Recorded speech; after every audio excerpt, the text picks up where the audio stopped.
ضلع محبوب نگر کے موضوع ترمل گری میں 10ویں جماعت کی ایک طالبہ کی مبینہ طور پر اجتماعی عصمت ریزی کے بعد اس کا قتل کر دیا گیا، جس کے بعد ہفتے کو دیہاتیوں نے پرتشدد احتجاج کیا۔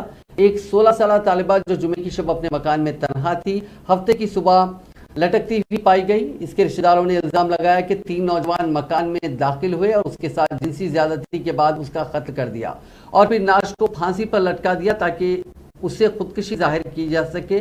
دیہاتیوں نے متاثرہ طالبہ کے خاندان سے انصاف کا مطالبہ کرتے ہوئے احتجاج منظم کیا اور انہوں نے جرم میں ملوث مشتبہ نوجوانوں میں سے ایک نوجوان کے مکان پر حملہ کر دیا اور ایک کار کے علاوہ بائک کو آگ لگا دی۔ پولیس نے طالبہ کی نعش کو پوسٹ مارٹم کے لیے سرکاری دواخانہ منتقل کر دیا۔ ایک پولیس عہدیدار نے بتایا کہ کیس درج کر لیا گیا ہے اور تمام زاویوں سے اس معاملے کی تحقیقات کی جا رہی ہیں۔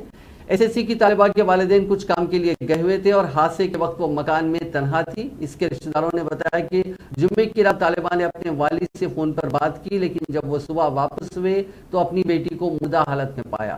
متاثرہ طالبہ کے ایک رکن خاندان نے کہا کہ اس نے مشتبہ نوجوانوں میں سے ایک نوجوان کے خلاف ہراسانی کی شکایت بھی کی تھی۔ مقامی رکن اسمبلی لکشمن ریڈی نے موضوع کا دورہ کیا اور وعدہ کیا کہ مستقبل میں اس قسم کے واقعات کا عادہ نہ ہونے دینے کے لیے سخت کارروائی کی جائے گی۔